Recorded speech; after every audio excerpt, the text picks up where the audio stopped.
perfecto. Lo tenemos. Muchas gracias, Josefa.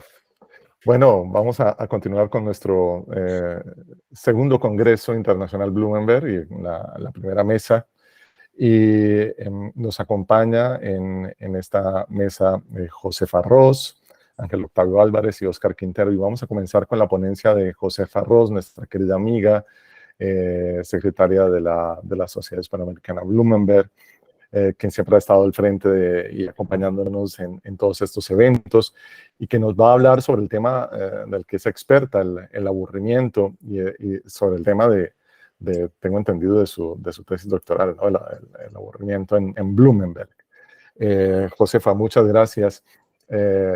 Tienes tantos palmarés y tantas cosas buenas que contar sobre ti que nos echaríamos la media hora hablando de ello. Así que te voy a dar directamente la palabra. Agradecemos mucho tu intervención. Adelante. Me parece estupendo. Bueno, tremenda papeleta me ha caído a mí al tener que hablar justo después de José Luis, ¿no? Y además soy casi la única mujer del evento junto con Alicia, así que esto, bueno, pues suma un poquito más de presión. Espero que salga bien y no os aburra demasiado. He preparado una pequeña presentación, bueno, solo de apoyo, solamente para amenizar la cosa. Mi máxima siempre es no aburrir. Estoy muy contenta, encantada de tener esta oportunidad de contaros un poquito lo que fue mi tesis doctoral. La verdad es que cuando recibí la invitación de Enver, bueno, pensé, ¿y de qué puedo yo hablar sobre Bloomberg que no haya contado ya? Y fijaos cuál fue la ironía, que caí en la cuenta de que nunca había contado en español todo lo que fue mi trabajo de síntesis acerca de la filosofía del aburrimiento en Bloomberg. Y dije, bueno, pues esta sí que es la oportunidad. Acepté encantadísima y estoy muy, muy contenta de acompañaros en estos 2 días de la segunda edición del Congreso. Os voy a hablar, como comentaba Enver, sobre cuál ha sido un poco la posición filosófica y antropológica de Bloomberg en torno a la cuestión del aburrimiento. Y para esto, de alguna forma, voy a volver hasta aquí. Vuelvo al principio de todo, a la Facultad de Filosofía de la Universidad de Murcia, que es donde yo conocí a Bloomberg. Conocí a Bloomberg gracias a la enseñanza del profesor Antonio Rivera, al que estoy agradecidísima. Y fue justo cuando estaba terminando la carrera cuando pude tener la oportunidad de leer esta obra, Descripción del ser humano, que, como sabéis, pues es aquella en la que Bloomberg dedica una docenita de páginas no más a la cuestión del aburrimiento. Después de este primer acercamiento, comencé mi tesis doctoral en la Complutense, la institución en la que soy investigadora postdoctoral actualmente. Como Enver no me ha presentado, al final voy a meter yo las cuñas. Soy investigadora postdoctoral en la Complutense. Bueno, aquí comencé mi tesis doctoral con mi maestro, con José Luis Villacañas, que tan maravillosa conferencia nos ha ofrecido, pero tuve también, justo al comenzar, la grandísima suerte de recibir una beca para irme ya directamente de pleno a estudiar el NAGLAS de Bloomberg. Esto fue en gran parte gracias al apoyo que recibí de mi amigo Alberto Fragio, que también está por aquí. Pasé casi un año entero en este centro, en el Deutsche Literaturarchiv de Marbagamneka, que muchos de vosotros conocéis, que estaréis viendo la foto y quizá os está dando un poquito de nostalgia del tiempo que hayáis pasado allí, porque por ahí cualquier bloombergiano acaba pasando. Y bueno, pues durante estos meses me zambullí de lleno en esa búsqueda de material a través de las Kärtei-Karten, de todos esos textos inéditos, todos esos manuscritos de Bloomberg. Fue una época bastante dura, que ya he dicho en otra ocasión que no recuerdo con especial cariño. A mí no me da nostalgia ver la foto del DLA, ni muchísimo menos. Y yo iba en busca de textos inéditos que me ayudasen a configurar un poco, a sistematizar o a ir un poco más allá sobre esa filosofía del aburrimiento que Bloomberg, bueno, pues apenas había esbozado, ¿no? Algunas ideas muy sueltas, desligadas en la descripción del ser humano. Ese era mi propósito. Tuve muchísima suerte también, mi carrera está plagada de buenos amigos, de mejores compañeros y de personas que me han brindado toda su ayuda. En este caso, justo cuando llegué al DLA, pues Pedro García Durán estaba pasando también, sabéis que también es un Bloombergiano, y estaba pasando allí un mes de estancia. Yo le comenté nada más llegar que estaba intentando buscar textos inéditos que me pusiesen sobre la pista acerca del pensamiento de Blumenberg en torno al fenómeno del aburrimiento. ¿Y cuál fue mi sorpresa cuando me dijo, pues sabes que justo hace unos días di con una tarjeta, bueno, varias tarjetas que hacen las veces de un índice que había confeccionado el propio Blumenberg sobre aquellos textos en los que él había escrito sobre el aburrimiento? Bueno, yo creo que todo lo que he hecho en mi carrera hasta ahora no hubiese sucedido sin este suceso tan fortuito y por el cual estoy tan sumamente agradecida a Pedro. Así que con este índice en mis manos me dispuse a empezar uno por uno cada uno de los textos, tratando de contrastar si habían sido publicados, si todavía estaban inéditos, traduciéndolos. Por fortuna no todos estaban manuscritos, sino que estaban mecanografiados, porque para mí la letra de Blumenberg es completamente ilegible, como imagino que para muchos de vosotros. Y bueno, la verdad es que este ejercicio arrastra un pequeño problema, y es el de que Blumenberg tuvo la fea costumbre en algunas ocasiones de titular algunas de sus tarjetas o de esos textos que luego no fueron publicados, no fueron integrados en sus obras, pues con títulos tremendamente rocambolescos que ni por allá paso se te ocurriría que van a tratar sobre la cuestión del aburrimiento. Y luego, sin embargo, pues de casualidad quizá entrabas en ellos y ahí estaba la cuestión del aburrimiento de pasada, o incluso estaba enfocado en esa cuestión. Así que este índice en parte fue muy útil, pero estoy completamente convencida de que no recogía todo lo que Blumenberg había escrito en torno a la cuestión del aburrimiento. En cualquier caso, con el material que yo pude compilar a lo largo de ese año, pues traté de sistematizar lo que podría ser una antropología filosófica del aburrimiento. Y esto es lo que condensé en mi tesis doctoral, que dirigió, como sabéis, también José Luis Villacañas. Y esto es precisamente lo que os quiero contar un poquito en el tiempo que me queda, que soy peor que el maestro y me voy comiendo los minutos sin darme prácticamente ni cuenta. Bien, me encanta utilizar este gráfico porque me parece que es muy ilustrativo para apuntar qué es lo que considera Blumenberg, qué es el aburrimiento, cómo funciona, para qué sirve, si es que sirve para algo. El aburrimiento, y esto no es una definición que haya hecho Blumenberg, sino que es mi definición propia después de más de una década estudiando este fenómeno, es un estado de malestar que experimentamos cuando nuestra relación con el entorno, con el contexto, con una actividad con la que estamos intentando comprometernos o incluso con una relación interpersonal no nos estimula de acuerdo a nuestra necesidad interna de excitación. Entonces sucede ese momento en el que te encuentras vacío, de alguna forma te encuentras como hueco y necesitas llenar ese hueco de alguna manera. Al margen de esto, bueno, Blumenberg lo que nos va a venir a hablar sobre el aburrimiento, en primer lugar hay algo que para él es muy importante y es no trivializar el aburrimiento. Le parece que es una emoción que se ha trivializado, que no se ha tomado suficientemente en serio por parte de la filosofía. No tanto así por parte de la psicología, la psiquiatría y otros profesionales de la salud mental, pero a su juicio desde la filosofía pues ha estado descuidado. Y a él le parece que esto no debería ser así, que el aburrimiento no es en absoluto trivial. Él piensa que es una emoción reactiva que ha jugado un papel ineludible en nuestra evolución como especie y que sigue jugándolo en la actualidad y que lo va a seguir haciendo por el resto de los tiempos. ¿Cómo funciona el aburrimiento? Tal y como lo plantea Blumenberg. Yo voy a añadir algunas pequeñas cosas y os comentaré para que distingamos. En el momento en el que empezamos a sentir ese malestar, ese aburrimiento, sentimos vacío, dolor. Es un horror tremendo, nos dice él. Él utiliza la metáfora del Todliche Langeweile, ese aburrimiento mortal. Es algo que nos hace despreciar la situación presente. Precisamente el hecho de que se experimente de una forma tan dolorosa es lo que nos impulsa a reaccionar. Tenemos que hacer algo, lo que sea, para introducir un cambio en ese contexto presente. Muy bien, hasta aquí todo perfecto.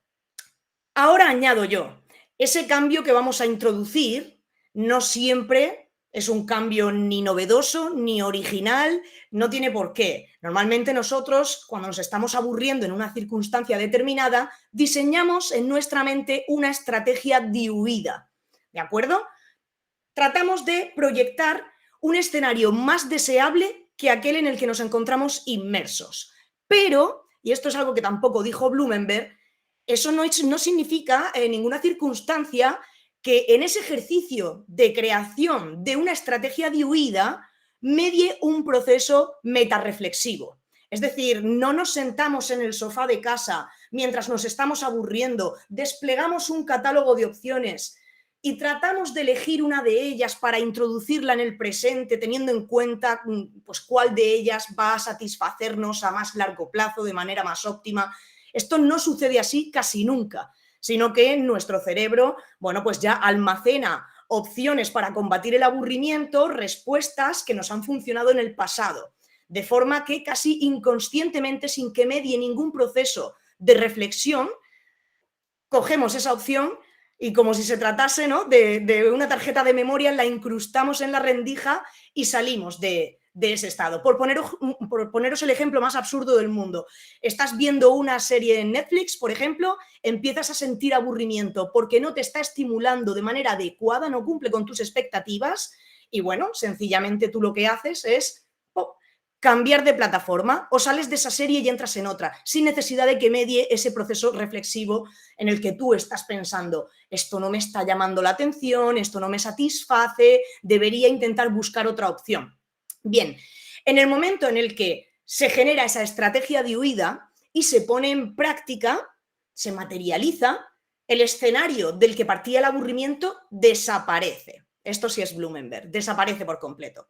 De manera que de alguna forma, bueno, pues ese malestar tan grave que sufrimos cuando nos estamos aburriendo, para Blumenberg es una de las fuerzas motrices más exquisitas del ser humano.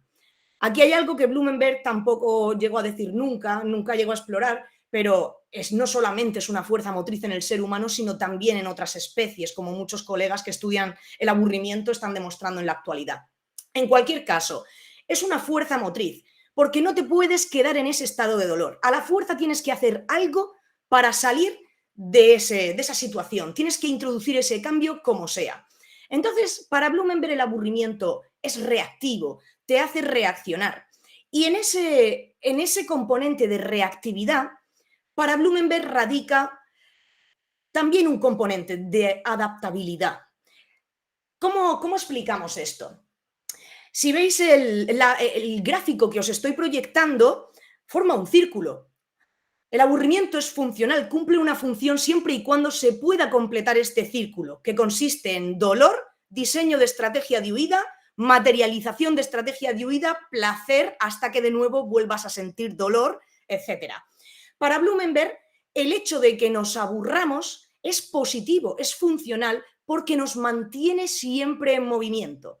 Es gracias a que experimentamos aburrimiento de situaciones que se han vuelto demasiado cómodas, que conocemos demasiado, que ya no representan ningún reto. Gracias a que nos aburrimos de ellas, nos vemos obligados a tener que explorar pues, un horizonte de posibilidades aún desconocido. La parte que yo pongo es que ese horizonte de posibilidades no es tan desconocido siempre, que realmente configuramos un catálogo de opciones y casi siempre tiramos de esas mismas opciones.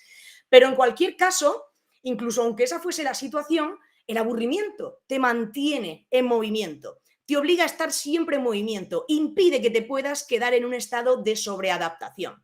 ¿Y por qué esto es adaptativo? ¿Por qué esto cumple una función? ¿Por qué de alguna forma, dirá Blumenberg, nos ha ayudado en nuestra carrera evolutiva? Porque gracias a que se introdujo ese mecanismo que es el aburrimiento, gracias a que nos obliga a tener que estar readaptándonos constantemente a circunstancias diferentes, nuestros mecanismos adaptativos están bien engrasados. De manera que si en el futuro llegase un cambio sobrevenido, por ejemplo, de tipo climatológico, estaríamos más preparados para adaptarnos a ese cambio. Mientras que si pudiésemos permanecer en el estado de placer permanentemente, en ese estado de adaptación y comodidad, un cambio de esas características pues podría conducir a nuestra extinción. ¿Por qué me parece tan sumamente importante recalcar esta cuestión de la funcionalidad del aburrimiento. Actualmente, muchos colegas están proponiendo algo así, como una teoría de la funcionalidad del aburrimiento. Una teoría de la funcionalidad del aburrimiento que, de hecho, pasa por reconocer que quizá el aburrimiento tuvo una función en nuestros ancestros y que precisamente esa función es la de mostrarnos esos escenarios que se han quedado obsoletos para nosotros, que ya no tienen significado, y mostrarnos la necesidad de introducir algo nuevo. Para mí es muy importante Blumenberg porque es sin duda uno de los promotores de esta teoría de la funcionalidad del aburrimiento. El problema está en que como lo que se ha publicado sobre Blumenberg en lengua inglesa es tan poquito, es poquito. De hecho, si no me equivoco, Descripción del ser humano sigue sin estar traducido al inglés. A lo mejor ya se tradujo, pero creo que todavía no. La cuestión está en que cuando yo a mis colegas de la Sociedad de Estudios de Aburrimiento les comento, oye, estáis pretendiendo haber inventado la rueda, pero esto que estáis contando lo dijo Blumenberg. Incluso a filósofos, lo primero que te preguntan es ¿y quién diantres es Blumenberg? Y lo segundo que te preguntan es ¿y dónde puedo yo leer esto? Y yo les comento, pues está en sus inéditos, que están en alemán, está en mi tesis doctoral, que está en español, y al final, bueno, pues con esa barrera lingüística se escudan un poco en decir, pero bueno, que esto se me ha ocurrido a mí, no me quites ahora a mí la legitimación sobre esta teoría de la funcionalidad del aburrimiento. Pero realmente yo no me cansaré nunca de recalcar y de hacer justicia a Blumenberg porque es él quien dio un poco el pistoletazo de salida a toda esta concepción, ¿no?, de que el aburrimiento cumple una función en términos adaptativos y que constituyó una ventaja en nuestra carrera evolutiva. Bien, algunas ideas importantes. Para Blumenberg, el aburrimiento no puede eliminarse definitivamente nunca, porque eso conduciría a nuestra extinción. Efectivamente, el hecho de quedarnos estancados, ese exceso de quietud que representaría quedarnos en el exceso de comodidad, pues podría conducir perfectamente a nuestra extinción por incapacidad de adaptación a cambios sobrevenidos. Además, nos dice que la capacidad para el aburrimiento no es esencial, no la hemos tenido siempre, sino que es adquirida. Y fue adquirida en algún momento durante la prehistoria. Esto es quizá lo más interesante para mí. En la reconstrucción y síntesis que realicé sobre los inéditos de Blumenberg en torno a la cuestión del aburrimiento, pues al final Blumenberg siempre iba a parar una y otra vez a que el aburrimiento, la capacidad de aburrirnos, fue adquirida en algún momento de nuestra evolución como especie, pero antes de que fuésemos incluso Homo sapiens. Para ello, él hace alusión a ciertos condicionantes de que esto pudiese llegar a pasar, de que nuestros ancestros pudiesen experimentar aburrimiento. Por ejemplo, él alude a que debió haber un momento en el que había una cierta sobreadaptación. Él nunca llega a hablar, nunca hace mención explícita a una especie antecesora nuestra, nunca va a hablar realmente si esto pasó en Homo habilis, en Homo ergaster, en Homo rhodesiensis, nunca hace esto, pero sí que dibuja en sus textos ciertas pistas condicionantes que cuando uno hace ese ejercicio de reconstrucción a través de la paleoantropología, pues puedes de alguna forma ubicar en qué momento. Esto es algo tan bonito que hace la antropología filosófica, ¿verdad? Pues imaginar escenarios sobre cuestiones que no fosilizan y sobre, bueno, pues sin esa antropología filosófica no sabríamos nada. Es un ejercicio bonito. Entonces él apela a un momento en el que hubo suficiente adaptación. También hace siempre alusión a ese momento de incursión en las cuevas, que para él esas incursiones en las cuevas no representa propiamente dicho entrar y vivir en las cuevas, sino que cuando Blumenberg, en este contexto paleoantropológico, está hablando de las cuevas, se refiere a cualquier tipo de habitáculo en el cual sea posible el sueño, la relajación, no tener que estar pendiente constantemente de los depredadores, de las amenazas del exterior. Un componente también muy importante en ese imaginario que él dibuja es el control del fuego. A él le parece que en el momento en el que empieza a controlarse el fuego, pues esto de alguna forma alarga la vigilia, alarga ese momento en el que se puede socializar alrededor de la llama. Y tenemos también ese componente de la división del trabajo. Él está convencido de que esa experiencia del aburrimiento no nace en toda la especie, en todos los ejemplares de la especie al mismo tiempo, sino en un grupo muy concreto que tiene posibilidad de ser gracias a que existe la división del trabajo. Bueno, todo esto está en los textos que Blumenberg fue escribiendo desde el 1968 hasta el 88. Es el tema precisamente del que hablé, estos textos de paleoantropología en la primera edición del Congreso, y ahora se ha publicado hace poquito los resultados, o sea que si a alguien le interesa ahondar más puede ir ahí porque ahora me interesa saltármelo. Me interesa centrarme en cuál es ese grupo. Para Blumenberg, el grupo en el que nace el aburrimiento es el de los débiles. Es el de los débiles, los que permanecen en los campamentos base mientras los fuertes se marchan a esa estimulante actividad de la caza. Esos débiles son las madres, los hijos, los heridos, los ancianos. Dice él, son los que disponen de tiempo para aburrirse y para inventar escenarios más estimulantes. Yo aquí no estoy completamente de acuerdo con Blumenberg porque yo no sostengo que el aburrimiento requiera de tiempo para experimentarse. Es decir, no solo nos aburrimos cuando estamos sin hacer nada, también nos aburrimos cuando estamos haciendo cosas que son impuestas por obligación, actividades que son repetitivas, rutinarias. Es decir, que perfectamente la actividad de la fabricación de herramientas, la recolección e incluso la caza puede acabar resultando aburrida. Pero bueno, dejando esto al margen, para Blumenberg, ese aburrimiento, esa necesidad de generar espacios, escenarios más estimulantes, pudo ser lo que dio lugar al nacimiento de la protocultura. Y habla de esos débiles empezando a imaginar la música, a jugar, a cantar, a inventar cuentos, incluso a comunicarse cada vez más y más. Y hasta llega a plantearse, ¿y por qué no? ¿Por qué no el ejercicio de la pintura en las cuevas podría haber sido el resultado de ese aburrimiento? Lo más interesante, a mi juicio, de la tesis sobre el aburrimiento de Blumenberg es que él plantea que ese aburrimiento consiguió revertir las élites en la prehistoria.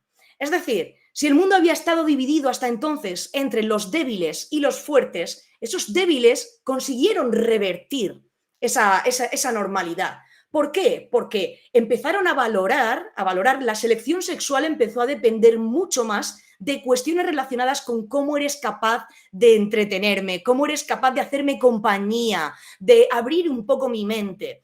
De alguna forma los cazadores, dice él, siempre llegaban con las mismas historias, siempre contaban lo mismo, mientras los otros tenían que escuchar con la boca abierta. Sin embargo, se empezaría a valorar mucho más por parte de las hembras el hecho de que un macho fuese capaz de contar historias, historias no sobre lo que ha sucedido, sino sobre lo que podría suceder, de ir un paso más allá. Así que, bueno, pues simplemente las características de la fuerza física ya no fueron nunca más el eje predominante, nos cuenta Blumenberg. Termino en un minuto.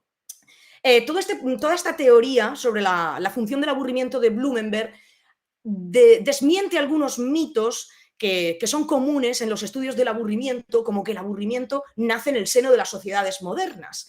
También, por ejemplo, el de que el aburrimiento es único de la especie humana. Él no habla del aburrimiento en animales domésticos o animales que viven en cautividad, por ejemplo, pero sí que está remontando ese nacimiento del aburrimiento a una especie anterior al Homo sapiens. De hecho, en mi trabajo con la tesis doctoral, yo intenté encajar, como decía, esas piezas y nos daban el resultado de que los primeros que empezaron a aburrirse estarían a caballo entre los últimos Homo ergaster y los primeros Homo antecessor. Pero bueno, esto como cambia de un día para otro. Algo que a mí me causa un poco de fastidio es que la tesis de Blumenberg sí que alimenta el mito de que el aburrimiento nos hace ser más creativos. Lo alimenta cuando yo no estoy a favor de esto, porque no es cierto, sencillamente. Ya he dicho que el hecho de que nos obligue a introducir un cambio en el presente no significa que ese cambio sea ni innovador, ni original, para nada, no tiene por qué. La mayoría de las veces no sucede esto. Sí es cierto que en el momento en el que empieza a experimentarse el aburrimiento y en el contexto al que él está apelando, pues de alguna manera hay más posibilidades, ¿no?, de descubrir novedades en el horizonte. Pero a día de hoy esto no sucede. Y él también es muy consciente de esta idea, como os voy a mostrar a continuación. Bien, Blumenberg sabía además, no ignoraba el hecho de que además de ese aburrimiento funcional, existen otras formas de experimentar el aburrimiento que son disfuncionales. Hay una de ellas que tenéis en el cuadro verde, que es el aburrimiento crónico individual. Es el aburrimiento que se siente cuando sabemos que nos estamos aburriendo, pero somos completamente incapaces de diseñar una estrategia de huida. Somos incapaces de vislumbrar un escenario más deseable que aquel en el que nos encontramos inmersos y nos quedamos atrapados en el aburrimiento. Él no habla de este tipo de aburrimiento, de este se han encargado las ciencias de la salud mental, pero sí que sabe que existe, porque hay un momento en el que dice, llega a plantear la posibilidad de que de aquí pueda salir un diagnóstico con mucho futuro y que la medicina, la psiquiatría, pueda acabar aprovechándose de esto. Y de hecho, en algunas instancias ha sucedido así. Pero además, Blumenberg habla de otro tipo de aburrimiento patológico, es decir, aquel en el cual, aquel que experimentamos cuando querríamos poner en práctica una estrategia de huida, pero el contexto en el que nos encontramos no permite que se materialice, porque es un contexto constrictivo, limitante. Es decir, yo soy muy capaz de saber qué me gustaría hacer para dejar de aburrirme, de imaginar otro escenario, pero no puedo ponerlo en práctica. Yo a esto lo he definido como aburrimiento cronificado. Es igual de peligroso que el aburrimiento crónico, porque al fin y al cabo lo que sucede es que te quedas atrapado, es decir, que el círculo no puede completarse. Blumenberg tampoco está de acuerdo con esto. Blumenberg dice que aunque te quedes atrapado, al final el dolor, aunque lo tengas que aguantar durante años, acabará impulsándote a reaccionar. Te hará reaccionar de las formas más controvertidas, más peligrosas, adoptar todo tipo de actividades arriesgadas, incluso puede conducirte al suicidio. Y para él, el aburrimiento sigue siendo funcional porque sigue moviéndote a hacer algo, lo que sea. Yo esto lo pongo en duda, lo cuestiono. Si al final el aburrimiento te va a acabar conduciendo al consumo excesivo de drogas o te va a acabar conduciendo a algo así como la autolesión o el suicidio, pues me cuesta, entiendo su punto, entiendo su argumento, al final te ha mantenido en movimiento, ha evitado que te quedes estancado, pero jolines, el resultado es tan nefasto que de qué me sirve, ¿no? Pues bien, Blumenberg, y con esto ahora sí que termino, apunta en última instancia a que hemos depositado en las instituciones mucha confianza para que sean ellas quienes se encarguen de diseñar estrategias de huida frente a escenarios aburridos por nosotros. Antes estaba, bueno, sigue estando, teníamos la industria del entretenimiento masivo, de alguna forma, en ese momento de construir tu catálogo de opciones, pues puedes ir acudiendo a opciones predeterminadas que son válidas para todos, pero es que además hoy en día, y a esto Blumenberg no llegó, tenemos hasta la inteligencia artificial. Es decir, que de alguna manera ya ni siquiera tienes que hacer el ejercicio mental de diseñar una estrategia de huida, porque directamente el algoritmo ya te dice lo que tienes que ver o qué canción tienes que escuchar después. Es decir, que no necesitamos ya ningún tipo de esfuerzo. Y para Blumenberg esto era un peligro, porque el haber depositado tanta confianza, tanto en esta industria como en los algoritmos que estamos haciendo en la actualidad, de alguna forma está mermando nuestra capacidad para diseñar estrategias de huida. Al final es tan negativo como que nos tomásemos una pastilla cuando nos estamos aburriendo para dejar de aburrirnos. Bien, todo esto que os he contado lo tenéis en un capítulo que publicamos en un libro colectivo junto con Alberto y con Martina Filippi. Si en algún momento lo queréis, estoy encantadísima de pasároslo, está en inglés. Muchas de las ideas también están en la enfermedad del aburrimiento, por supuesto. Si tenéis dudas y no me da tiempo a contestarlas, pues os invito a que os pongáis en contacto conmigo por email o en las redes sociales. Espero que no haya sido muy aburrida la intervención y muchísimas gracias, sobre todo a Enver, por su paciencia, que le estoy viendo retorcerse porque me he pasado 10 minutos. Muchas gracias, Josefa. Te dije, Enver, que me cobraría el trabajo técnico. Muy bien, muy bien. No, te agradecemos mucho y además realmente no hay ningún problema. Todo lo que estás diciendo es supremamente interesante y vamos a, como estamos un poco apretados de tiempo, yo propongo que sigamos con las otras presentaciones, si te parece bien, y dejamos el espacio de preguntas para el final de la mesa. Por supuesto. Muchas gracias. Entonces, le vamos a dar la palabra al siguiente ponente, Ángel Octavio Álvarez. Él es profesor de la Universidad Católica de Chile y también miembro de la Sociedad Hispanoamericana Blumenberg. Ángel. Pues muchas escuchamos. gracias, Enver. ¿Se me escucha? Sí, sí. Ángel nos va a hablar, sí, ya te escuchamos perfectamente, Perfecto. de Blumenberg, retórica y vestido, que me parece que es un tema también muy, muy interesante. Ángel, adelante. Te escuchamos perfectamente. Sí, perfecto. Pues muchas gracias, Enver. Un saludo a todas las amigas y amigos de la sociedad y sobre todo a pues, amigos que nos hemos conocido en ambos lados del Atlántico. Yo voy a presentar algo también muy específico, muy breve sobre el vestido y la moda en Blumenberg, que no es un tema, digamos, como muy común en los que nos dedicamos a estudiar a Blumenberg. Y sin embargo, hay varios lugares donde Blumenberg pues da pistas, ¿no? de cómo podríamos pensar, en este caso, la relación que hay entre moda, vestido y mundo de la vida. Por lo pronto, bueno, ya Josefa nos anticipaba un poco que Blumenberg se tomaba en serio muchos temas, particularmente el del aburrimiento, ¿no? Como no trivializarlo. Y bueno, lo interesante es que también la moda, que es, digamos, uno de los lugares donde lo trivial es digamos, su objeto de experiencia, pues también forma parte de una reflexión seria. Para ello tengo un texto también que voy a leer y en ver un favor, cuando ya me falte un poco, me avisas para ir cerrando y ajustarme y respetar el tiempo de los demás también. Bueno, al igual que Simmel o Benjamin, Bloomberg estuvo interesado en el fenómeno de la moda como campo de experiencia filosófica.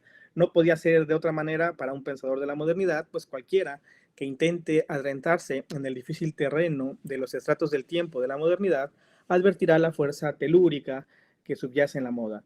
La moda supone una teoría del tiempo que al mismo tiempo registra los ritmos con los que va desplegándose ese tiempo definitivo llamado modernidad. Moda, modo y modernidad son así operaciones metafísicas coextensivas a la forma humana que gusta de cristalizar el tiempo en objetos, prendas, textiles y gustos de temporada. En el caso de Blumenberg, la moda permite registrar uno de los problemas con la legitimación de los tiempos modernos y poner a prueba, y es el punto que me interesa ir mostrando, cómo el mundo de la vida establece cadenas de continuidad. Blumenberg concibe a la moda como una expresión de la teoría del mundo de la vida. Por ello no es casual que Blumenberg recurra al vestido como metáfora de la insociable sociabilidad y a la metáfora como un vestido que arropa la verdad, puesto que la verdad no puede presentarse desnuda, o a la dialéctica entre cuerpo desnudo y cuerpo vestido, como el modo de ingreso o abandono al grado cero de la antropogénesis. En esta ocasión me interesa referirme a Blumenberg, particularmente en su concepto de la moda y los modales como instituciones que cristalizan lo sobreentendido en el mundo de la vida. Parto por los modales y el arte de las distancias. Como un brillante conocedor de la filosofía clásica alemana, la reflexión de Blumenberg acerca de la moda y el vestido está inscrita en la vieja tradición kantiana de la filosofía práctica universalis, una reflexión cruzada entre ética, estética y gusto. Precisamente si recordamos el apéndice final de la metafísica de las costumbres, titulado Las virtudes de la convivencia, Kant fundamentó el concepto de decorum a partir de la noción de maneras para indicar cómo es posible vivir de una forma cosmopolita. En esta estela de un ilustrado más desencantado, Blumenberg dedica también algunas páginas a pensar la urbanidad y las virtudes de la convivencia como un arte de las distancias y como una manera de acortar la brecha civilizatoria propiciada por la espontaneidad de la sociabilidad humana. Al respecto, Blumenberg considera que la urbanidad, el arte de las buenas maneras proveniente de la Roma imperial y acentuada en los albores del humanismo moderno, es el modo que tiene la cultura de una ciudad de generar una actitud natural frente al mundo. La urbanidad es una forma cultural que no es natural, pero que tiene las propiedades de presentarse como si fuese algo natural. Estas operaciones de naturalización de códigos y gestos cívicos reciben el nombre de modales. ¿Qué son los modales para Blumenberg? ¿Cuál es la relación que guardan los modales con la moda? Los modales son gestos de una naturalidad primigenia, de una primera naturaleza que al ingresar a los espacios de la ciudad logran refinarse, pues en su origen los modales son rudos, torpes, crueles, rústicos. El perfeccionamiento de los modales es una manera que dispone el ser humano de vivir su facticidad sin un fundamento normativo previamente establecido. Dado su carácter poco reflexivo, dice Blumenberg, la informalidad de los modales, como gusta llamarlo en conceptos, en historias, garantizan su necesidad dentro de la ciudad. En efecto, la ciudad necesita de formas heredadas para reducir el impacto antropológico de la insociable sociabilidad, para soportarnos los unos a los otros sin que el principio de daño active la pulsión de muerte entre los individuos. Pero los modales no son exclusivamente gestos de cortesía o protocolos comunitarios, son instrumentos de la distancia ética. Una distancia que solo puede cultivarse con prudencia, encanto y gusto por la convivencia con los otros, pues la distancia con los coetáneos no debe ser lo suficientemente alejada que produzca indiferencia ni demasiado próxima que genere las condiciones de un conflicto por tanta cercanía. La distancia física entre el tú y el yo, instituida muchas veces con la voz o con el cuerpo, representa el modo de coordinación primaria de la experiencia social. ¿Cuánto debemos soportar a los otros? ¿Cuánto estamos dispuestos a comprometernos con el vecino sin una falsa apelación al saludo? Los sartreanos lo tienen claro. El infierno son los otros y mejor ser el lobo solitario que deambula sin la presión de los congéneres que ser un cordero con temor a perder la piel por un chisme. Pero un mundo de sartreanos solitarios es un mundo de santos, neuróticos y militares. Como notarán, en la reflexión de Blumenberg resuena el eco de Schopenhauer de Parerga y Paralipómena, la magistral enseñanza de elucidar conceptos por medio de historias, con la salvedad de que se trata de una pequeña historia de la moda que resguarda el concepto de urbanidad. La moda aparece en este contexto como una extensión de la urbanidad, de los modales y de la necesidad antropológica de establecer distancias como un método de convivencia social. Recordemos un poco esta fábula moral de Schopenhauer, ¿se acuerdan del gélido invierno donde los puercoespines tienen que agruparse para no morir de frío, pero si se aproximan lo suficiente terminan picándose? Esa distancia entre no morir de frío, pero tampoco lastimarse, dice Schopenhauer, recibe el nombre de buenas maneras. Bueno, la anécdota que recupera Blumenberg para contrastarla con la de Schopenhauer es la falta de normas que una vez le comentó un taxista. Blumenberg señala, ¿no? con estos gestos de ironía y humor que siempre tiene, que una vez al abordar un taxi le dijo que si él cumplía con todas las normas de tránsito, no solo iba a ser necesario los taxistas, sino que también él no iba a llegar a su tren. Entonces, que eso mostraba también que a veces la falta de cortesía es necesaria, la falta de esta normatividad, que genera a su vez otro tipo de normas, otro tipo de infranormas. Y los modales serían en esa medida una especie de infranorma. Pero a diferencia de Schopenhauer, para Blumenberg los modales son esenciales, no por razones altruistas o por exposiciones de virtud, sino por una especie de utilitarismo arcaico, por un pragmatismo evolutivo que yace en lo más profundo de la experiencia comunitaria del ser humano, la formación de ciudades y su agrupación por medio de clanes enlazados por formas rituales llamadas modales. Cito a Blumenberg: sin un mínimo de rituales para evitar el encuentro, todos chocarían entre sí y nadie iría donde quiere. La invención de las ciudades es así un recuento de la necesidad comunitaria de satisfacción de las necesidades por medio de ritos de coordinación de experiencia. No obstante, la ciudad antigua difiere radicalmente de la ciudad moderna. La ciudad antigua garantiza la sociabilidad por medio de la obediencia a un orden trascendente que valida normas de convivencia. Por el contrario, la ciudad moderna promueve inquietudes no previstas cuando los individuos se ven impedidos en satisfacer sus necesidades. La ciudad moderna traduce inquietudes por necesidades que en la ciudad antigua eran prácticamente indiscernibles. Por tal motivo, los modales, además de permitir coordinar la experiencia, le permiten al individuo cumplir su proyecto vital, el cual puede y debe permanecer oculto a los ojos de sus congéneres. Ni ser excesivamente transparente, ni ser demasiado opaco. He aquí las desventuras de la verticalidad generada por la visibilidad humana. Ahora pasemos a cómo los modales se traducen al problema o al fenómeno de la moda. Blumenberg define la moda de manera sistemática. Dice lo siguiente: es la regla del cambio que registra la naturalización de lo artificial. Tener la inevitabilidad de lo natural es la moda, nos dice Blumenberg. De manera que la moda, antes que una industria o una trivialidad de la sociedad de masas, pertenece a la formación genética del mundo de la vida, con la salvedad de que se trata de una operación prereflexiva que convierte lo natural, la actitud natural, en una forma de artificialidad propia de la ciudad. La moda expresa la actitud natural del hecho de vivir en ciudad por medio de rituales de comparecencia. Por ello no es posible que exista la moda fuera de los linderos de la ciudad, pues la moda es la expresión sensible de una forma de urbanidad originaria que no puede desarrollarse ni formarse cabalmente fuera de la ciudad, ni en el campo o en el panteón. Los dioses y las bestias no necesitan de la moda, porque su autoridad y legitimidad nunca está en riesgo, ya que disponen o están incapacitados para vivir en un tiempo socialmente relevante. Si en el campo el ritmo social lo establecen los ciclos naturales de la lluvia, la cosecha o las estaciones, en la ciudad ese ciclo se ve interrumpido por los ciclos de la moda. El vestido, el traje y los gustos nuevos constituyen los indicadores de cambio de temporada.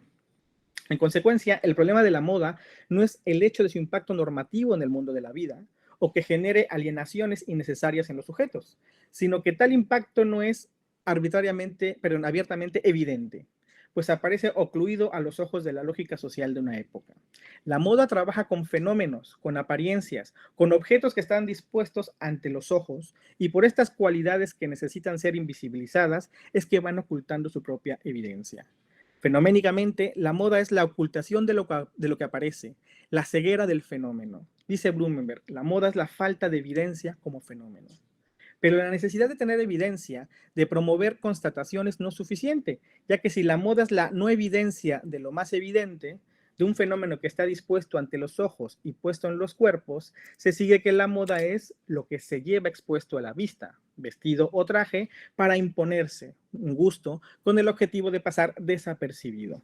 La moda es una práctica de visibilidad que para operar en los cuerpos requiere seducir y persuadir de una manera tan ligera, tan suave, que no se note su composición retórica. Por lo anterior, Blumenberg añade que, dado el carácter opaco del fenómeno de la moda, esto implica que funciona como un sucedáneo del mundo de la vida, como una posible sustitución de este mundo donde priva la actitud natural. Que la moda pretenda ocluir la conciencia en el mundo de la vida es lo que obliga, según Blumenberg, a pensar la moda con una voluntad científica, con el rigor y la estima necesaria para analizar sus mecanismos y probar su valor indespreciable en el mundo humano. Si la moda persigue un mundo sin reflexión teórica y emula un mundo sin una forma analítica de procesar los contenidos de la conciencia, es porque la moda tiene que acontecer sin que sea un escándalo para la razón, aunque sí lo sea para las costumbres o incluso para el entendimiento. ¿Por qué los filósofos no han tomado con seriedad el impacto normativo de la moda? Solo aparentemente. Desde la cosmética antigua hasta la filosofía moderna, la moda ha sido objeto de reflexión teórica, pero con su aparición como industria masiva en la opinión pública a finales del siglo XIX es que la moda logró obtener legitimidad filosófica.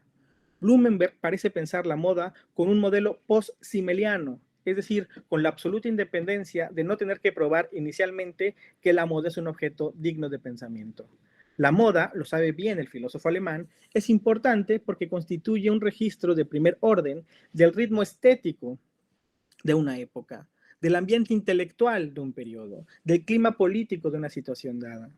Para los pensadores interesados en el presente, el nebuloso y escrupuloso tiempo presente, la moda constituye un dato filosófico insuperable, puesto que la moda permite poner el olfato en el tiempo propio y por consiguiente en poner la atención suficiente en los umbrales de los gustos y las creencias para discernir lo permanente de lo pasajero. Un elemento destacable del análisis blumenbergiano de la moda es que lo problematiza desde una teoría del tiempo del mundo de la vida. Aquí la distinción entre tiempo de la vida y tiempo del mundo resulta fundamental. La moda pertenece al umbral prereflexivo del mundo de la vida debido a que pone entre paréntesis la inercia de la existencia y rechaza la apariencia conservadora de la realidad. Las reglas de conformación del mundo de la vida, un mundo inestable que vive de su apariencia de estabilidad y genera motivos retóricos para ir generando sentido compartido intersubjetivamente, requiere de instituciones como los modales o de prácticas vestimentarias como la moda para reducir la contingencia del orden social.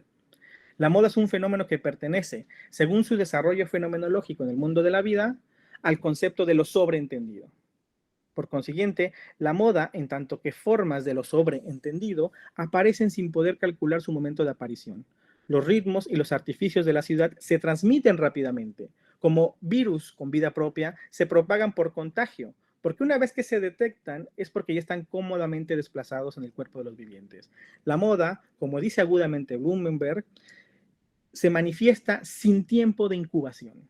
En este sentido, la moda tiene un carácter ingobernable, indomesticable para los tiempos modernos, pues son experiencias trascendentales del tiempo que están por fuera de la voluntad de los individuos. Esto sugiere que los estilos no pueden planearse, las agendas no se programan, las modas no se dictaminan por voluntad soberana, puesto que, a diferencia del régimen vestimentario del antiguo régimen, un régimen en el que la autoridad política o cosmética prescribe el gusto de la época, la moda en la modernidad confirma a esta última como un tiempo definitivo, como un tiempo en espera infinita de acontecimientos, pues así como necesita de las novedades para producir lo nuevo, la modernidad emplea lo antiguo para legitimar su propio tiempo histórico. Por lo tanto, la moda es una teoría de lo nuevo, en la que las categorías lo nuevo, lo viejo, la distancia o la cercanía operan como categorías metahistóricas capaces de poner orden a la experiencia social de cada época, sin poder cristalizarse por demasiado tiempo. El tiempo de la moda es bastante efímero, pero justo por esta propiedad de fugacidad es que permite rastrear el grado cero del inicio de una época. Para la moda, el tiempo de la vida es más importante que el tiempo del mundo, porque el tiempo oportuno, el kairos, termina por sepultar al tiempo regulado, el cronos. La moda termina por poner en circulación, o al menos lo muestra como una evidencia del mundo de la vida, la dialéctica entre acontecimiento e institución, entre irrupción y ley, entre extravagancia y normalidad. La moda es un material de primer orden para pensar la propia época sin intentar estar fuera de ella. Como nos recuerda Blumenberg en La inquietud que atraviesa el río, el filósofo es un náufrago profesional que debe atreverse a arrojarse al mar aún sabiendo que es un inepto para la natación. Cito a Blumenberg, para el filósofo es este el camino obligado. ¿Cómo podría enseñar acerca de lo último y lo penúltimo en las ideas sin haberse expuesto a ello? El filósofo, preocupado por el presente, no puede desdeñar las modas de su tiempo, y no porque esté al margen de ellas o porque se siente inmune a su influjo, sino por la necesidad que tiene de aprender a nadar en los caudales de la experiencia. Enver, ¿cuánto me falta de tiempo? Creo que ya hemos llegado al límite. Perfecto. Pero si quieres concluir. Cierro. Sí, claro. Finalmente, el filósofo de la moda difiere del consumidor pasivo y del promotor activo de una moda, pues la filosofía no es tarea de publicistas, aunque ahora así lo sugiera nuestra época. Los seguidores de la época, de la moda, argumenta Blumenberg, son suministradores del gusto de la vida breve, de una experiencia fugaz que genera la sensación de eternidad. El suministrador de la moda nos recuerda por qué Fausto estuvo seducido por la idea de congelar el tiempo por medio de la belleza. Recordemos esa frase, ¿no? del Fausto. Si a un instante le digo una vez, detente, eres tan bello, puedes atarme entonces con cadenas, ¿no? El reloj se habrá parado, las agujas habrán caído y el tiempo habrá terminado para mí. Bueno, para concluir, ¿no? En suma, una de las grandes lecciones filosóficas que nos deja Blumenberg es que pensar fuera de la moda, o que nadie puede estar fuera de la moda, incluso sus más furibundos detractores, es tratar de ir contra la propia época. Entonces, así como los antimodernos son los radicalmente más modernos, los más modernos de todos, los modafóbicos o los pensadores antimoda son fundamentalmente modafílicos, es decir, aceptan indirectamente, sin indiferencia y sin distancia, el influjo de la moda en cada época. Bueno, además de tener ciertas ventajas filosóficas, Blumenberg concluye de una manera muy humorística que además eso permite encontrar las rebajas antes que otra persona y promover anticipaciones de temporada. Bueno, aquí lo dejo y muchas gracias, Enver, y a todos los amigos y amigas. Muchas gracias, Ángel Octavio, por tu presentación, que ha introducido un tema que no habíamos abordado antes en nuestros eventos, y lo has hecho de manera muy clara y nos has ilustrado bastante. Vamos a darle la palabra, si te parece, al siguiente ponente, y dejamos las inquietudes para cuando termine la mesa, que es a Óscar Quintero. Óscar Quintero es candidato a doctor de la Universidad del Valle. Y Óscar también es miembro de la Junta Directiva de la Sociedad Hispanoamericana Blumenberg. Así que Óscar nos va a presentar su ponencia, El mito de la Gorgona como elaboración humana del terror. Óscar, adelante. Bien, buenas tardes y bueno, para todos, creo que ya estamos en el mismo uso horario. Bien, gracias al profesor Enver y a las personas que me han antecedido en la palabra y por supuesto pues una bienvenida muy especial para quienes nos están escuchando. Voy a compartir la pantalla. Les pido el favor de que me confirmen si se está viendo en este momento. Sí, perfectamente. Sí, se ve también. Vale, muy bien. Entonces voy a comenzar a leer el texto que preparé para este congreso. La elaboración humana del terror y el mito de la gorgona. Pensar la totalidad, lo absoluto, es sin duda una cuestión que se encuentra por fuera de los alcances epistémicos del ser humano. Aun cuando en sus más profundos anhelos se halla el dar cuenta de todo cuanto existe, sus esfuerzos chocan de manera inevitable con la imposibilidad que encarna la idea del absoluto. El ser como totalidad no puede ser representado más que como mera alegoría del vacío ontológico radical.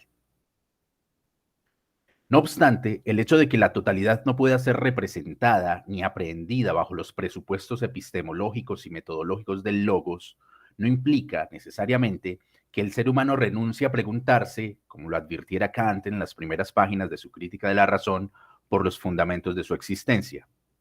La condición irrenunciable del pensar y del preguntar se soporta en la búsqueda perenne de sentido que emerge ante la pavorosa constatación de la pobreza ontológica fundamental del ser de lo humano. De este modo, la pregunta es la nave con la que intentamos no naufragar en las agitadas aguas del absolutismo de la realidad. La pregunta es el lugar a partir del cual es posible para el ser humano mediar con lo inasible, con la condición absoluta de lo real.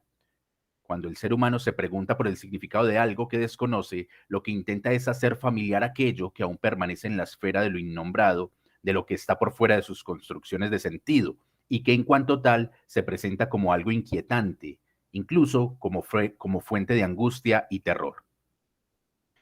Todo intento de respuesta ante la angustia derivada de la constatación de la incertidumbre y lo contingente es no otra cosa que el deseo de hacer propio lo que en principio se muestra extraño para el pensamiento. De esta forma, mediante la pregunta y la posterior respuesta, se logra dar orden al caos de lo innominado.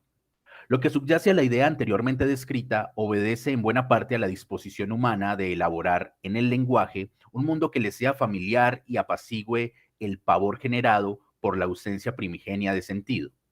En este orden, el terror, provocado por la angustia de no tener en las manos respuestas claras ante la pregunta por su existencia, es elaborado como artefacto cultural que dota de sentido una región de la realidad que permanecía en el campo de lo incierto.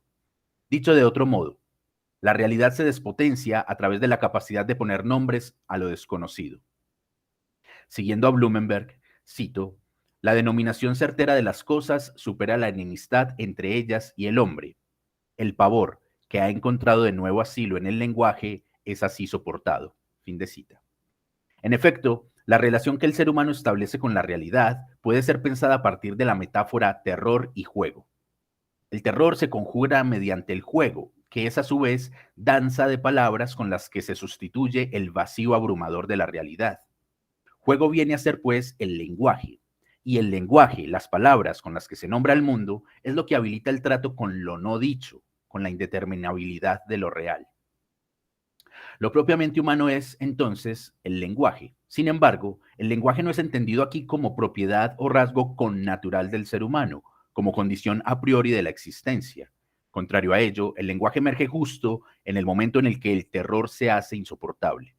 De ahí que la perspectiva que asumimos en la presente ponencia a propósito de la capacidad humana de nombrar lo innombrado esté más cerca de lo funcional que de lo esencial.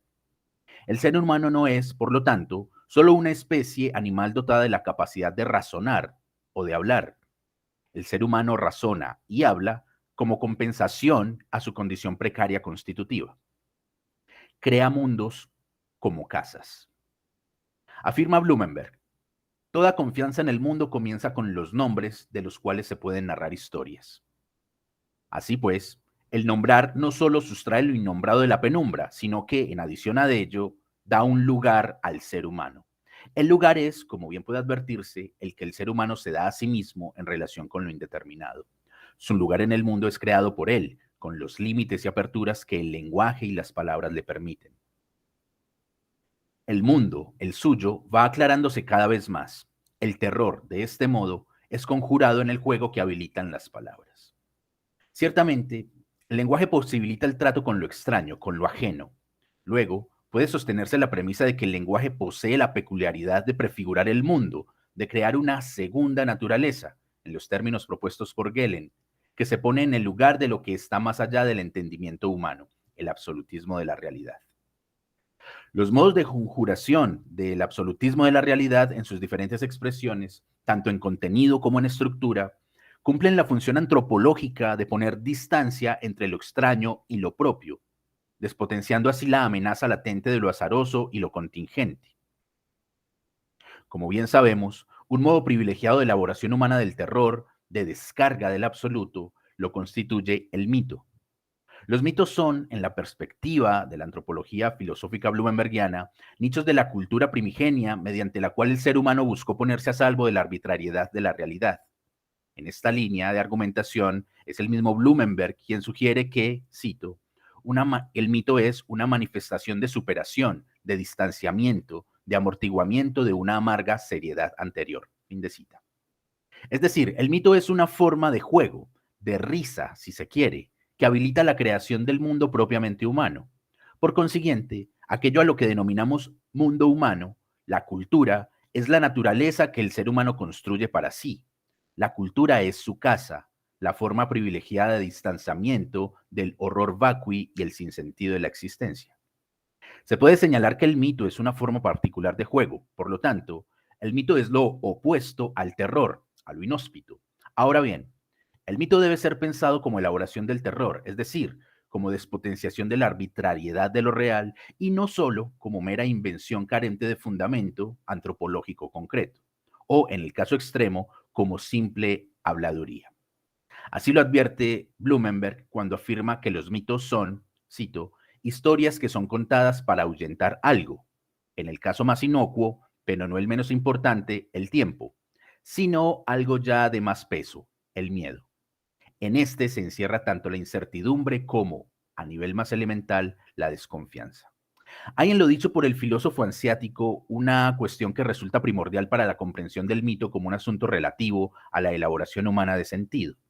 El mito, en efecto, habilita una forma de mediación con lo extraño y amenazante.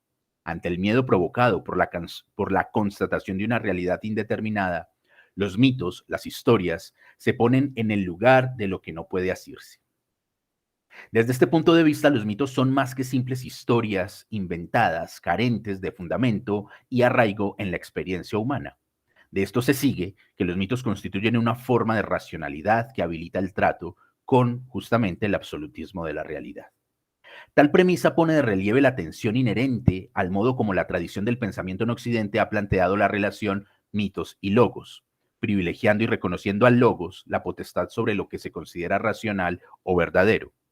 En últimas, lo que se pone en juego mediante la rehabilitación del mito como una forma de racionalidad en sí misma es la posibilidad de otorgar a tales relatos un estatuto ontológico, es decir, un modo de ser propio cuyas elaboraciones configuran una determinada forma de crear mundo y estar en él. Lo indeterminado de la realidad se traduce en mitos, en nombres, en imágenes que se ubican como sustitutos de su condición amenazante. Incluso, el propio trabajo sobre el mito deja ver cómo la acción de poner nombre a lo innominado representa una descarga, una despotenciación del terror. Un ejemplo paradigmático de lo anterior puede verse reflejado en las fuentes narrativas y en la iconografía de uno de los personajes más célebres de la mitología griega, la Gorgona. Los primeros rastros de la aparición de las gorgonas en los relatos míticos de los griegos en el periodo arcaico se remontan a Hesíodo, de manera particular a la Teogonía. En dicho texto se menciona a las gorgonas, Esteno, Euríale y Medusa, de las cuales se afirma que son hijas de Ceto y Forcis y que habitan más allá del océano. También en Homero aparece una breve mención a una de las gorgonas, de manera específica a la cabeza de Medusa, la única mortal. Dice Homero, Gorgó, la de terrible mirada. Las características más relevantes de las gorgonas, o por las cuales son reconocidas, pueden encontrarse en elaboraciones y relatos posteriores en los que se alude de manera concreta a los rasgos monstruosos de estos seres míticos.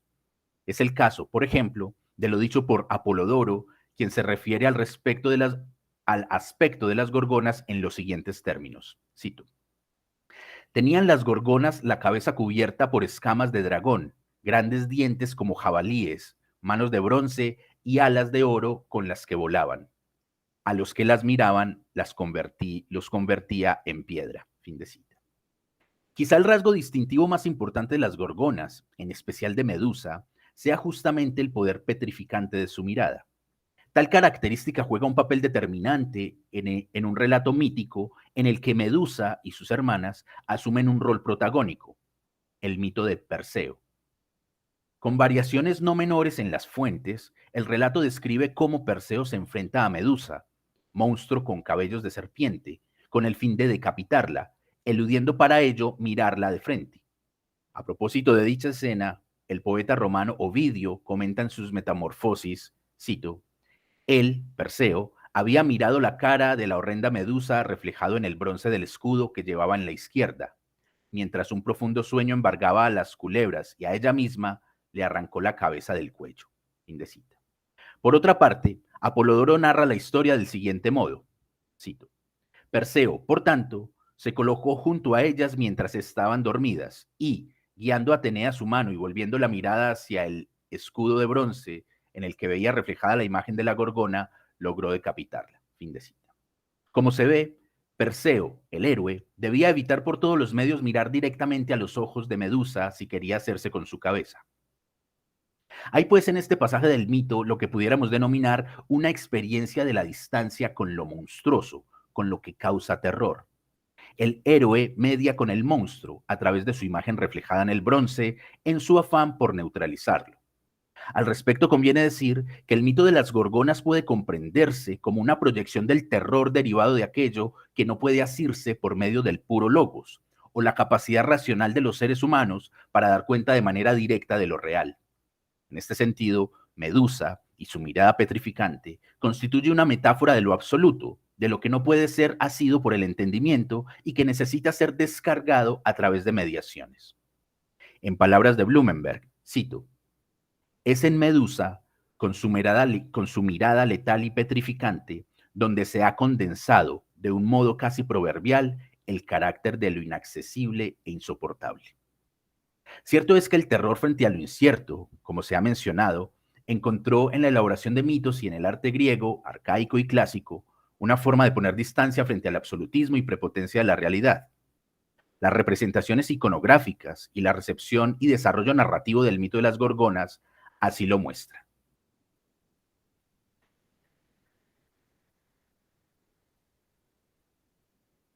En lo que respecta específicamente a la producción artística, iconográfica del mito, esculturas, vasos, platos, entre otros, es posible encontrar por lo menos 3 fases distintas de representación, en especial de Medusa, la más importante de las 3 hermanas, por su participación directa en otros tantos relatos míticos. Las primeras representaciones de la gorgona aparecieron alrededor del siglo VIII, antes de nuestra era. Dichas representaciones se han mantenido hasta nuestros días. Esta fecha es la más lejana si pudiésemos hablar de algo así como el arte griego, lo que significa que la gorgona es, de hecho, una de sus figuras más antiguas. Las primeras representaciones del monstruo corresponden al periodo denominado gorgona arcaica.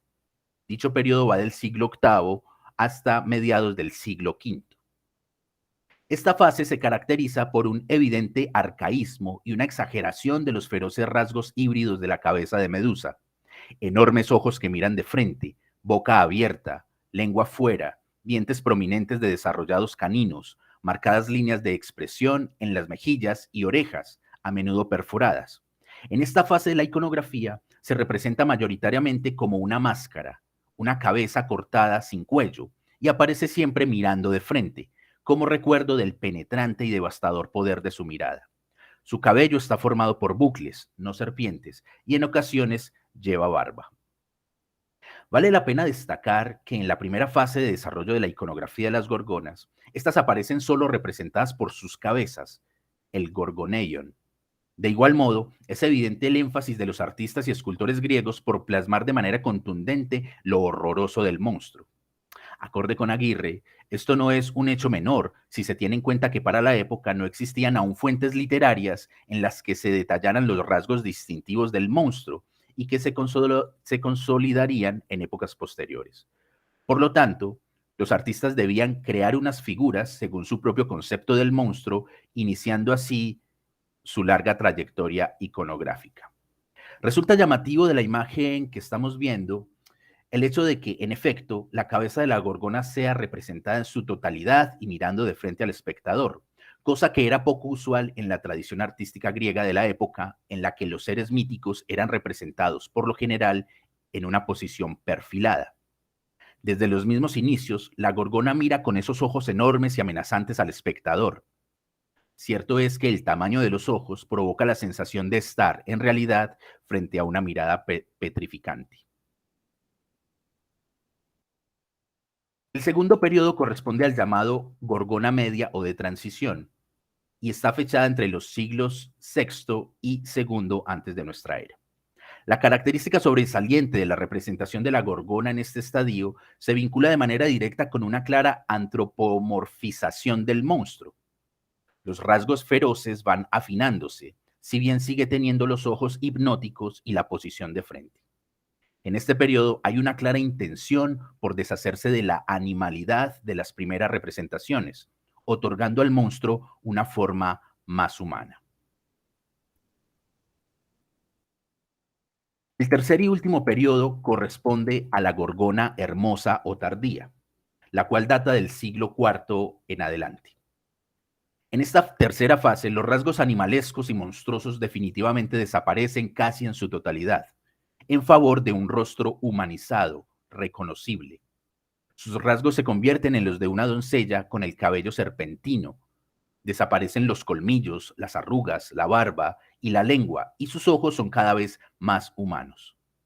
Una de las representaciones más icónicas de este periodo corresponde a la denominada Medusa de Rondanini, que estamos viendo en pantalla, escultura atribuida al famoso escultor del siglo IV, Fidias. En la Medusa de Rondanini se advierte cómo la figura mítica adquiere rasgos claramente humanos. Ha perdido su condición horrorosa y sus facciones son ahora familiares y reconocibles. La transformación de la imagen de la gorgona en la iconografía griega de la antigüedad muestra de forma definitiva cómo los mitos pueblan la realidad de sentido, cuyo fin no es otro que el de asegurar la existencia frente a lo indeterminado. La condición de insoportable e inaccesible de la realidad es elaborada mediante la creación de mitos, historias e imágenes que quitan terror al mundo y posibilitan el juego. De manera breve, siguiendo al filósofo de Lübeck, cito, el mundo, mediante palabras, va perdiendo monstruos. En suma, el apaciguamiento del horror proyectado en las primeras representaciones iconográficas del mito de las gorgonas hasta llegar a la imagen de la Medusa Rondanini es evidencia de la necesidad humana de interponer distancia frente a lo que escapa a su capacidad de entendimiento y lo sobrecoge en un sentimiento de angustia y miedo. La Medusa del periodo arcaico es, sin duda, una simbolización del terror paralizante, venga este de donde venga. El modo que el ser humano privilegia para enfrentar tal terror consiste en su despotenciación. El terror que se hace familiar se integra en el mundo de la cotidianidad en la que toda amenaza es suprimida mediante el juego que posibilita el lenguaje. Bueno, hasta acá lo voy a dejar. Muchas gracias a todas y todos por su atenta escucha. Muchas gracias, Óscar Alberto. Agradecemos mucho la presentación. Bueno, yo creo que podemos dedicarle unos breves minutos a las preguntas que quieran plantear. A ver, por ahí vi que alguien había levantado la mano. Sofía Velázquez. Sí, buena, hola. Quiero felicitar a Óscar por su presentación, por presentarnos entonces esos discursos, esos diálogos a partir del mitos y el logos. Bueno, es una pregunta más a nivel personal, ¿cierto? Asociado a cómo llega la construcción de ese texto a su experiencia de vida.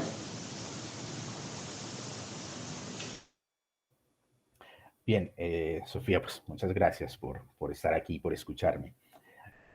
Bueno, esa es una muy buena pregunta y hace parte de la construcción que he venido elaborando en mi proceso de doctorado y que tiene que ver con ese poder advertir en las construcciones míticas, en esos míticos que son edificantes y fundacionales de la cultura occidental, aquello que Blumenberg conceptualiza en buena parte de sus obras. Si bien entre los expertos, los scholars en Blumenberg, no podría hallarse una teoría del mito propiamente dicha, en efecto sí podríamos sostener que el mito hace parte de sus elaboraciones en lo relativo a la antropología filosófica más estructurantes.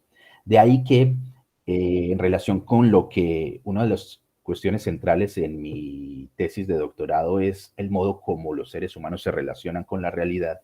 Ahí es donde Blumenberg entra con fuerza a proponer el mito como una forma de mediación con esa condición incognoscible de lo real. De ahí que ya por una cuestión de gusto personal y por lo que todo el bagaje conceptual y teórico que Blumenberg habilita, pude advertir en este mito que conocía de antes, el mito de las gorgonas y su participación en otros diferentes relatos, esa proyección de lo que Blumenberg denomina absolutismo de la realidad y cómo ese terror se elabora y se trabaja a través del lenguaje, narraciones, de anécdotas, etcétera, etcétera. Entonces, lo que me permitió acoger y elaborar el mito de la gorgona desde el punto de vista blumenbergiano tiene que ver con esa posibilidad que me permite el filósofo de poder observar en mitos constitutivos y fundacionales de nuestra cultura cuestiones que tienen que ver con lo antropológico, con nuestras formas pues, de ser en el mundo, con nuestras formas de elaborar mundo, etcétera. Bien, tenemos también otras preguntas, entonces le voy a pedir a las personas que las plantean que digan a quién está dirigida la pregunta antes que nada y que la formulen de la manera más breve posible. Gracias. Adán Núñez sigue en la lista. Adán.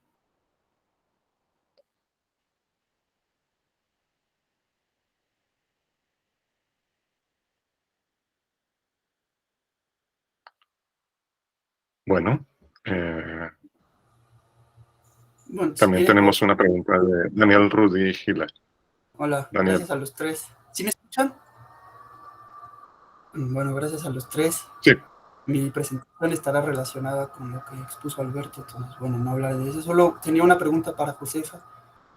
Si había relacionado de alguna manera, es cierto que quizá el aburrimiento no aparece en las sociedades modernas, pero por ejemplo, si habías tú estudiado, si conoces algo que establezca una relación entre el aburrimiento como fenómeno antropológico que se remonta a la prehistoria y, por ejemplo, ya tematizaciones de la historia literaria como el spleen en Baudelaire o cosas así. Como una especie de choque de temporalidades a partir del fenómeno del aburrimiento.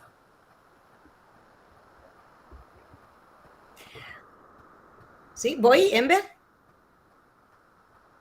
A ver, sí, te comento muy brevemente. El fenómeno, la experiencia del aburrimiento es ubicua, es atemporal, es decir, que está al alcance de cualquier sociedad. Ciertamente hay sociedades en las que se promueven más espacios generadores de aburrimiento, más espacios fuentes de aburrición que otras. Las oportunidades son distintas. No todas las sociedades han vivido el aburrimiento con la misma intensidad ni con la misma frecuencia, pero tenemos testimonios escritos sobre la preocupación que despierta la experiencia del aburrimiento desde la antigüedad, desde la Grecia antigua. Nos podemos ir hasta, bueno, hay mucha conjetura en este sentido acerca de si ya hay algunas apelaciones al aburrimiento en las obras de Homero, en fin, pero si tenemos que localizar una mención certera a la cuestión del aburrimiento, ya la podemos encontrar en Platón.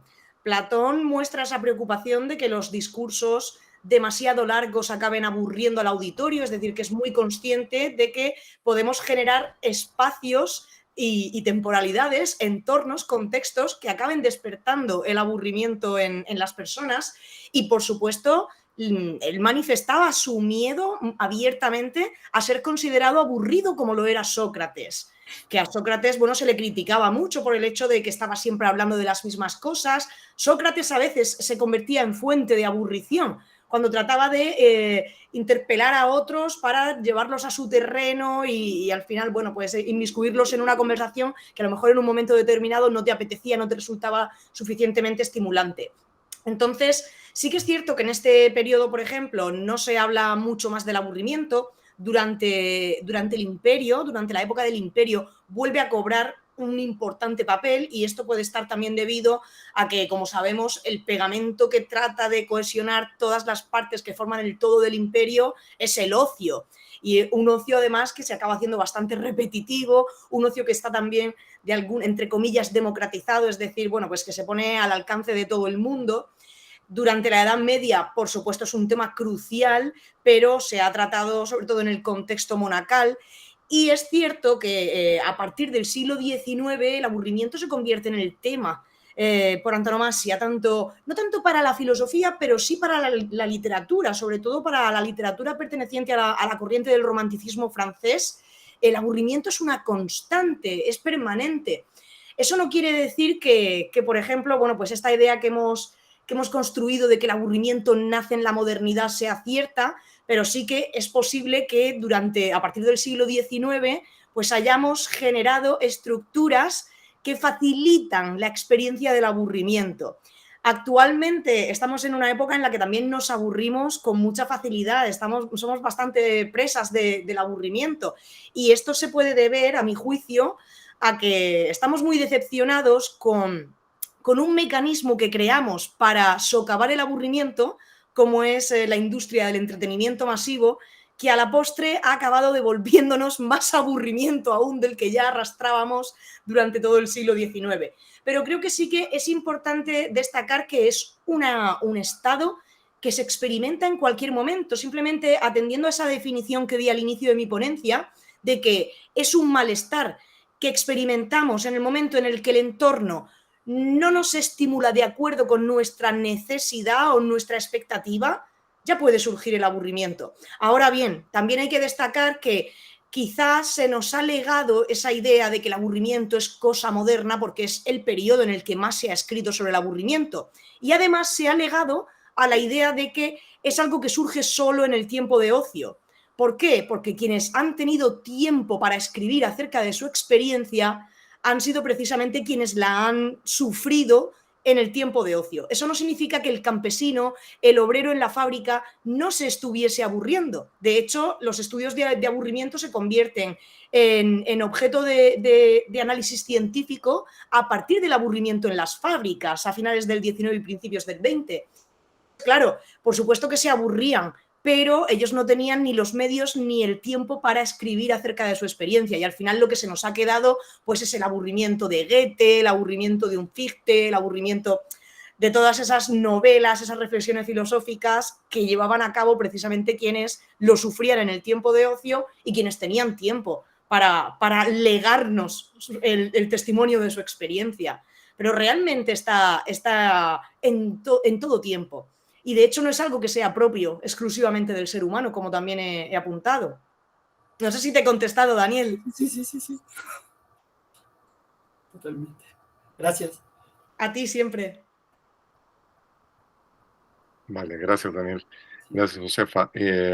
Tenemos a Adán, que había levantado la mano, pero... Sí me pueden escuchar. Es Sí. que tuve un problema al querer prender mi cámara, entonces la voy a dejar apagada por el momento.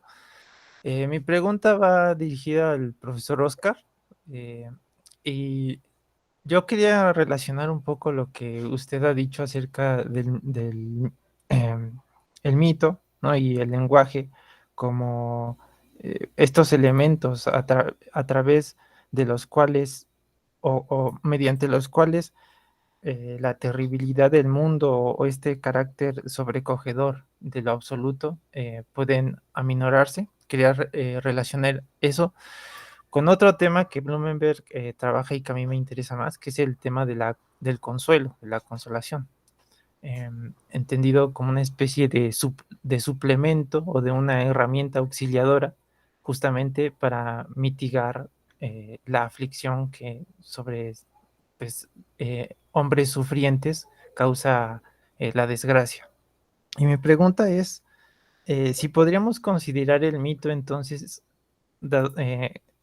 digamos con base en todo lo que usted nos ha explicado, como un ámbito que abriga matices consolatorios en la medida en la que pues parece que su trabajo es justamente enmascarar el terror de la existencia. Esa sería mi pregunta y gracias. Bueno, Adán, muchas gracias por la pregunta y qué forma de introducción tan bonita. No, te diría que en efecto este asunto de la consolación yo no lo trabajé en mi tesis doctoral, de modo que pues tus investigaciones pues serían un modo de complemento y un diálogo, por supuesto, fructífero con lo que yo planteo acerca del mito como esta ventana, si se me permite decirlo de ese modo, que nos habilita a descargarnos de ese absoluto, ¿no? El mito desde la consideración antropológica, filosófica de Blumenberg, pues tiene esa función, yo no lo llamo consolatoria, pero estoy convencido de que en tu interpretación eso podría ser de ese modo y eso también ampliaría un poco lo que hemos venido construyendo en la recepción que se ha hecho de Blumenberg sobre todo en castellano, porque en lo que he investigado y leído no hay referencias al concepto en sí mismo de la consolación. De ese modo me parece que lo que haces, Adán, es abrir una puerta muy importante para continuar en la comprensión de estas diferentes formas y formas de nombrar esto que los humanos hacemos con el propósito de no dejarnos aplastar por el absolutismo de la realidad, ¿no? El mito constituye una forma privilegiada, si se quiere, ¿no? En palabras de Blumenberg, una forma con un logos determinado propio, que se ubica en el lugar de aquello que no podemos nombrar, y eso, de algún modo, pues asegura la existencia, ¿no? Ese no tener en las manos las verdades o las realidades absolutas, bueno, mediante el mito logramos tener algo de seguridad y darle orden al mundo y a ese caos innominado. Y muchas gracias, Adán, de nuevo por tu aporte. Muchas gracias a vos, gracias a usted. Gracias a Adán, gracias a todos los que han participado en esta mesa. Ha estado magnífica, de verdad. Yo tengo que interrumpir porque, como siempre, nos emocionamos muchísimo en estos eventos y ya tenemos un pequeño desplazamiento en el horario de media hora. Y de todas maneras, a mí me parece prudente y conveniente antes de iniciar la mesa 2 de esta jornada, que hagamos un brevísimo descanso, ¿sí? Un descanso de 5 minutos, y en 5 minutos iniciamos nuevamente con la mesa 2, que va a moderar Óscar Alberto Quintero. Muchas gracias.